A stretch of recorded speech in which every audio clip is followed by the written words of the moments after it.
जय हिंद। जो आप लोग कक्षा 10 में हैं और यहाँ पर देखिए 22 फरवरी को हिंदी का पेपर दोगे, तो ये वीडियो आप सभी के लिए बहुत ज़्यादा इंपॉर्टेंट है। देखिए आज के इस वीडियो में यहाँ पर आप लोगों को हिंदी के वायरल पेपर के बारे में बताने वाले हैं, पूरा यहाँ पर पेपर सॉल्व करवाने वाले हैं। देखिए अब आपके पास ज़्यादा टाइम नहीं बचा हुआ है, तो ध्यान से वीडियो को देखना है। एक एक क्वेश्चन का आंसर बताने वाले हैं, तो बहुत ज़्यादा इंपॉर्टेंट वीडियो है। तो चलिए शुरू करते हैं। ध्यान से वीडियो को देखना। यहाँ पर अनुक्रमांक नाम डालना होगा, 901 यहाँ पर कोड है और संकेतांक 823 CHC है। ध्यान रखना, बहुत ज़्यादा इंपॉर्टेंट है। उसके बाद में समय 3 घंटा 15 मिनट होगा, 70 नंबर का पूर्णांक होगा और सेम इसी पैटर्न पर पूछा जाएगा। वीडियो के आखिरी में जो बताऊंगा वो बहुत ज़्यादा आप लोगों के लिए इंपॉर्टेंट होगा। उसके बाद में लिखा जो प्रारंभ के होंगे ये 15 मिनट परीक्षार्थियों को प्रश्न पत्र पढ़ने के लिए निर्धारित होंगे। उसके बाद में यह जो प्रश्न पत्र होगा हिंदी का पेपर, ये 2 खंडों में विभाजित होगा, खंड आ होगा और खंड बा।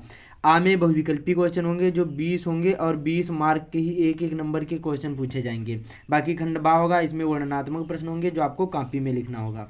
तो यहाँ पर देखते हैं पहला क्वेश्चन कौन सा है। खंड आ है और ये आपको OMR शीट पर भरना होगा। बहुत ज़्यादा इंपॉर्टेंट है और ये सभी वायरल यहाँ पर प्रश्न हैं। पहला पूछा गया है कि निम्नलिखित में से कोई एक कथन सही उसे पहचान कर लिखे। जयशंकर प्रसाद आलोचक के रूप में प्रसिद्ध है, नहीं। प्रेमचंद अपने घर में की लेखिका शिवरानी देवी हैं, तो यही हमारा राइट आंसर बी वाला हो जाएगा। उसके बाद में अगला यहाँ पर तितली उपन्यास है, प्रेमचंद का, जयशंकर प्रसाद की, यहाँ पर यशपाल का की, जैनेन्द्र का। तो जो तितली उपन्यास ये हमारा जयशंकर प्रसाद जी का उपन्यास है। अगला है झूठा सच किस विधा की रचना है। जो झूठा सच है ये किस विधा की रचना, नाटक है कि उपन्यास की, कहानी की, निबंध। तो ये देखिए हमारा उपन्यास है। क्या है ये हमारा उपन्यास है। बहुत ज़्यादा इंपॉर्टेंट है, वेरी वेरी मोस्ट इंपॉर्टेंट। और किसका है तो यशपाल जी का, ये भी आप लोग ध्यान रख लो, ठीक है। उसके बाद में अगला यहाँ पर बर्फ की गुड़िया के रचनाकार कौन है। रामधारी दिनकर की, यहाँ पर जयशंकर प्रसाद की, यहाँ पर जयप्रकाश भारती की, पद्मनाभ पुन्नालाल बख्शी। तो देखिए बर्फ की गुड़िया के यहाँ पर रचनाकार जयप्रकाश भारती जी हैं। सी वाला इसका राइट आंसर हो जाएगा। एग्जाम से पहले आप लोग चाहे भले ही एक दिन बचा हुआ हो, इनको अच्छी तरीके से सभी क्वेश्चन तैयार कर लो। ये वायरल यहाँ पर अगला है, फिर से देखिए यहाँ पर पूछ लिया गया, वही क्वेश्चन रिपीट हो गया। झूठा सच किस विधा की रचना है, तो उपन्यास है, बता दिया मैंने। रामचंद्रिका किसकी रचना है, तो देखिए जो रामचंद्रिका है ये केशव दास की रचना है। किसकी, केशव दास की, तुलसीदास नहीं समझना, ठीक है। केशव दास की रचना है रामचंद्रिका, बहुत ज़्यादा इंपॉर्टेंट है। देखिए श्री रामचरितमानस जो है ये हमारा क्या है, तुलसीदास जी का, ये आपको ध्यान रखना। अगला है परमाल रासों के रचनाकार कौन है। चंद्रबरदाई, मंझन की, दलपत विजय की, जगनिक। तो देखिए जगनिक जो है ये परमाल रासों के यहाँ पर रचनाकार हैं। परमाल रासों के ध्यान रखना, जगनिक हैं और ये आदिकाल की रचना है। क्या है, आदिकाल की रचना परमाल रासों का। दूसरा नाम आला खंड भी है, ये भी आपको ध्यान रखना है, ठीक है। उसके बाद में छायावाद की विशेषता क्या है, इतिवृत्तात्मक की, श्रृंगारिक भावना की, सौंदर्य एवं प्रेम की, उपदेशात्मक वृत्ति। तो देखिए जो छायावाद की विशेषता या प्रवृत्ति तो क्या है, सौंदर्य एवं प्रेम होगा। सी वाला इसका राइट आंसर हो जाएगा। उसके बाद में अगला पूछा गया है कि साकेत के रचनाकार कौन है, तो साकेत के मैथिली शरण गुप्त जी हैं। राइट आंसर हमारा कौन सा होगा, ए वाला हो जाएगा। क्या होगा, ए वाला होगा। राइट आंसर हमारा ए वाला, बहुत ज़्यादा इंपॉर्टेंट है। उसके बाद में अगला है क्या लिखा है, हे खग हे यहाँ पर हे मधुकर सेनी तुम देख सीता मृग नैनी में कौन सा रस है। देखिए आपके जो रस, छंद, अलंकार, उपसर्ग, प्रत्यय, समास, विकारी, अविकारी, ये सभी क्या है बहुविकल्पी क्वेश्चन में आएंगे। वीडियो को पूरा देखना, मैं आप लोगों को ऐसी ट्रिक से बता दूंगा सारी चीज़ें जिससे आपको अच्छी तरीके से समझ में आ जाएगा, चाहे आपने अभी तक कुछ भी नहीं पढ़ा है, ठीक है।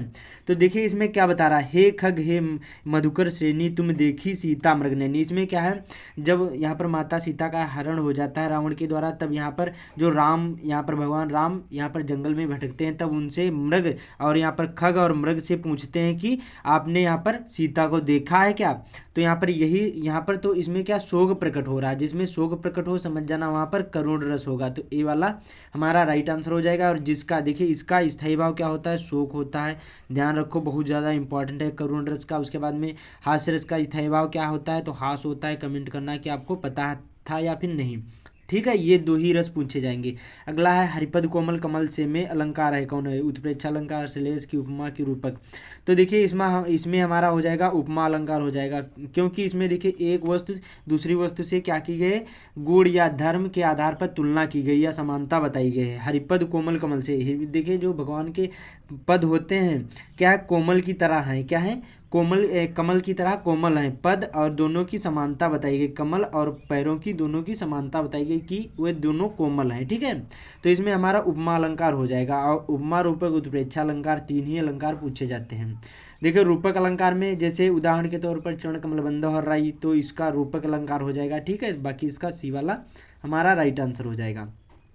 अगला है, जो सिमरत सिद्ध होए गन्नाए करिवर बदन करहु अनुग्रास होए बुद्धिराज शुभगुण सदन में कौन सा छंद है। इसमें देखिए पाई मात्रा मैं आप लोगों को ठीक बता देता हूँ। इसको बोलते हैं गुर और इसको बोलते हैं लघु।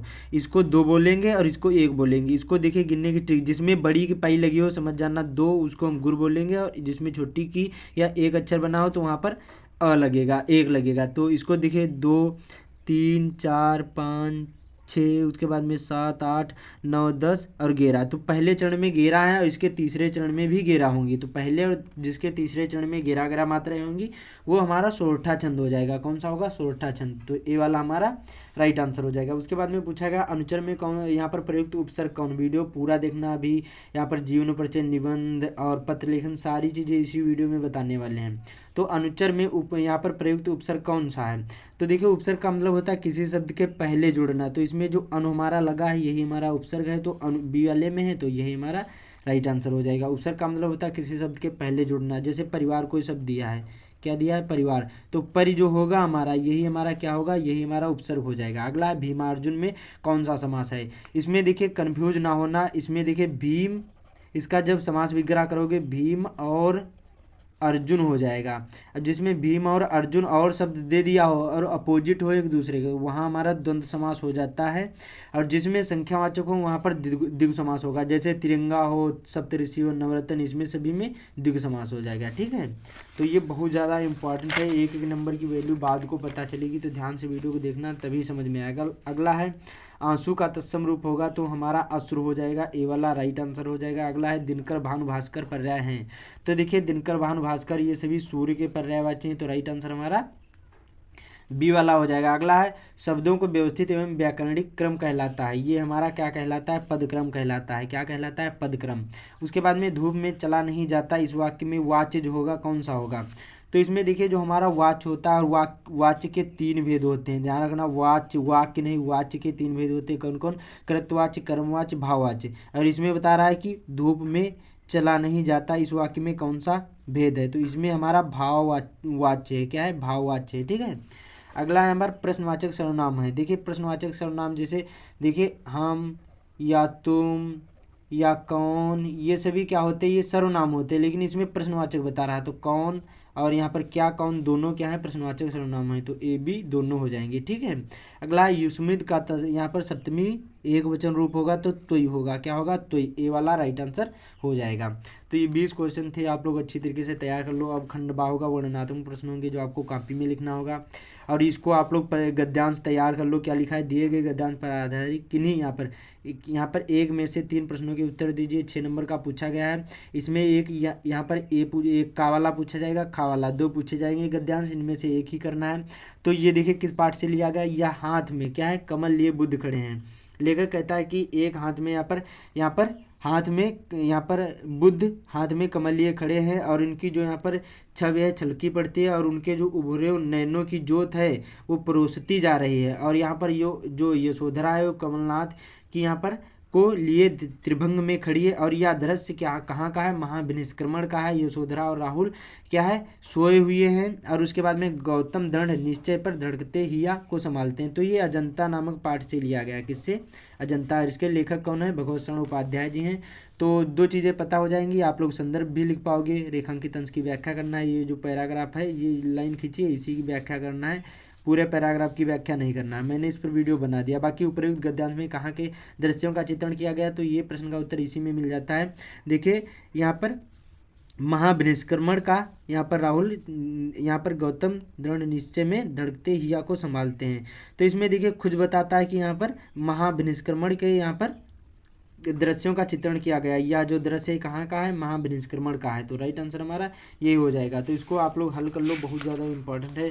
उसके बाद में यहाँ पर देखते हैं दूसरा बहुत ज़्यादा यहाँ पर इंपॉर्टेंट है, अथवा करके आएगा, एक ही आपको करना है।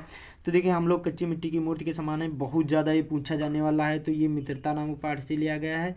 और इसके लेखक कौन है, आचार्य रामचंद्र शुक्ल हैं। इसमें भी जैसे संदर्भ लिखना है तो प्रस्तुत गद्यांश हमारी पाठ्य पुस्तक हिंदी के संस्कृत खंड के यहाँ पर हिंदी के मित्रता नामक पाठ से संकलित है। इसके लेखक आचार्य रामचंद्र शुक्ल जी हो जाएंगे। रेखांकित अंश की व्याख्या करना है तो लेखक कहता है कि हम लोग कच्ची मिट्टी की मूर्ति के समान हैं, जो मतलब जिस रूप में चाहे उस रूप में ढाल सकता है, चाहे हमको राक्षस भी बना सकता है और चाहे देवता भी बना सकता है। ऐसे लोगों के साथ करना हमारे लिए बुरा है जो हमसे अधिक दृढ़ संकल्प या हमसे ज़्यादा बड़े हों, ठीक है। तो इसी प्रकार से इसका रेखांकित अंश की व्याख्या करना। बाकी किन लोगों की संगत करना हमारे लिए बुरा है, तो देखिए क्या लिखा, ऐसे लोगों के साथ करना हमारे लिए बुरा है जो हमसे अधिक दृढ़ संकल्प के हों। तो यही हमारा राइट आंसर हो जाएगा, ठीक है। तो इसको हल कर लो। उसके बाद में अगला है 22वां पूछा गया, क्या बता रहा है, दिए गए पद्यांश पर आधारित 3 प्रश्नों, यहाँ पर आधारित किसी एक को हल करना है। 6 नंबर का पूछा गया। का और खा 2 आएंगे पद्यांश, इनमें से एक ही आपको हल करना है। तो देखिए उद्धव मोहि ब्रज विसरत नहीं, यहाँ पर गोपिकाएं उद्धव से कहती हैं कि उद्धव यहाँ पर जो मुझे ब्रज विसरता नहीं या मुझे भूलता नहीं, वृंदावन गोकुल यहाँ पर देखिए गोपिकाएं नहीं, उद्धव से यहाँ पर श्री कृष्ण कह रहे हैं कि उद्धव मोह यहाँ पर ब्रज विसरता नहीं, भूलता नहीं है। उसके बाद में वृंदावन के गोकुल और वन उपवन संघन की कुंज की छाही, जो यहाँ पर वो मुझे भूलते नहीं। तो इस प्रकार से 2 ही आपको लाइन की व्याख्या करना है। तो ये देखिए हमारा पद नामक शीर्षक से लिया गया है। इसके कवि कौन है, तो सूरदास जी हैं। इसको भी आप लोग तैयार कर लो, ठीक है। उसके बाद में अगला हमारा अथवा करके आएगा एक और, तो ये देखिए ये बहुत ज़्यादा इंपॉर्टेंट है, इसको तैयार कर लो, ठीक है। अगला, या अनुरागी चित्त की गति समझे नहीं कोई, और जो बूढ़े श्याम रंग तिनते उज्जवल होए। जितना ही भगवान श्री कृष्ण के यहाँ पर रंग को देखोगे, उनमें जाओगे, तो उतना ही क्या है, जो श्याम वर्ण होगा ये है, उतना ही उज्जवल होता जाएगा। तो इसमें देखिए हमारा भक्ति नीत से नामक पाठ से लिया गया है, और इसके कवि कौन है, तो बिहारी लाल जी हैं। तो इसको भी आप लोग तैयार कर लो, ठीक है। उसके बाद में उक्त पंक्तियों में कौन सा अलंकार है, तो इसमें देखिए हमारा अलंकार हो जाएगा, इसमें श्लेष अलंकार है। कौन सा है, श्लेष अलंकार है। और इसमें क्या है, पद्यांश में मधुकर शब्द किसके लिए प्रयुक्त किया गया है, तो जो पद्यांश में मधुकर शब्द ये उद्धव के लिए प्रयुक्त किया गया है, ठीक है। तो ये भी बहुत ज़्यादा इंपॉर्टेंट है। उसके बाद में पूछा गया 23वां पूछा गया है, संस्कृत गद्यांश वाला पूछा जाएगा। 5 नंबर का होगा, संदर्भ लिखना होगा, हिंदी में अनुवाद करना होगा। ये बहुत ज़्यादा इंपॉर्टेंट है। नागरिका बहुकालम यावत अचिंत्यत परम पहली काम उत्तर दांतु समर्था ना अभवत अतः ग्रामीणा यहाँ पर अवदत। तो इसके बाद में यहाँ पर बहुत ज़्यादा इंपॉर्टेंट, ये देखिए प्रबुद्धो ग्रामीणा नामक पाठ से लिया गया है, और बहुत ज़्यादा इंपॉर्टेंट है। इसको आप लोग संदर्भ सहित तैयार कर लेना, बहुत ज़्यादा इंपॉर्टेंट है। उसके बाद में अगला है वाराणसी वाला पूछा गया है। ये वाराणसी नामक पाठ से लिया गया है। देखिए वाराणसी नगरी यहाँ पर सुविख्यात प्राचीन नगरी है। उसके बाद में इसी प्रकार से इसको भी आप लोग तैयार कर लो। ये इसकी जो चांदनी रात में जो इनकी पंक्तियां हैं बहुत ही अच्छी तरीके से सुशोभित होते हैं। तो इस प्रकार से इसको भी आप लोग तैयार कर लो। अगला यहाँ पर देखिए बंधन हो अथवा मरण हो, ये देखिए 24वां क्वेश्चन पूछा जाएगा। श्लोक संदर्भ लिखना होगा, हिंदी में अनुवाद करना होगा। 5 नंबर का ये भी पूछा जाएगा। तो देखिए बंधन हो अथवा मरण हो, जीत हो अथवा हार हो, जो वीर होते हों दोनों ही अवस्थाओं में सेम रहते हैं, और वीर भाव को ही वीरता कहते हैं, वीर को ही वीरता कहते हैं। या फिर उसके बाद में ये देखिए हमारा किससे लिया गया है, वीरा वीरण पूजते नामक पाठ से लिया गया। अगला मरणम मंगलम यत्र विभूति च विभीषणम कौपिनम यत्र कौशम साकाशी केन्मीयते। यहाँ पर जहाँ मरना मंगलकारी माना जाता है, यहाँ की जो यहाँ पर विभूति जो होती है वो आभूषण के समान होती है। जहाँ के कौपिनम ही क्या है, जो रेशमी वस्त्र हैं, और वह काशी किसके द्वारा मापी जा सकती है। तो ये हमारा वाराणसी नामक पाठ से लिया गया है। ये इसको आप लोग दोनों श्लोक तैयार कर लो, बहुत ज़्यादा इंपॉर्टेंट है। उसके बाद में 25वां पूछा जाएगा, अपने अपने जिले वाइज खंडकार भी जो आपके ज़िले में हो वो खंडकार भी तैयार करना। 3 नंबर का पूछा जाता है। बाकी 26वें यहाँ पर जीवन परिचय लेखक के पूछे जाएंगे। 5 नंबर का वाला पूछा जाएगा। इनमें से एक ही आपको करना है। तो इसमें देखिए आप लोग 2 तैयार कर लो, डॉक्टर राजेंद्र प्रसाद, आचार्य रामचंद्र शुक्ल, इनमें से एक जरूरी 100% फंस जाएगा, ठीक है। बाकी कमेंट करना कि आपको कितने जीवन परिचय लेखक के और कितने कवि के जीवन परिचय मालूम है, कमेंट में जरूर बताना, ठीक है। अगला है उसी प्रकार से कवि के भी पूछे जाएंगे, 3 पूछे जाएंगे। इनमें से आपको एक ही लिखना होगा, और ये तीनों बहुत ज़्यादा इंपॉर्टेंट है। लेकिन एक कहावत कही गई है, तुलसी सूर बिहारी जिनसे बोर्ड परीक्षा हारी। तो तुलसीदास, सूरदास, बिहारी लाल, इन तीनों को याद करोगे तो 100% पूछा ही पूछा जाएगा। उसके बाद में एक श्लोक आएगा आपको, और जो इस प्रश्न पत्र में ना आया वो आपको श्लोक लिखना होगा, 2 नंबर का होगा। तो इसलिए कम से कम आपको 3 श्लोक तैयार कर लेना है। उसके बाद में अगला है ये 28वां क्वेश्चन पूछा जाएगा, प्रश्नों के उत्तर देना होगा, 2 नंबर के होंगे।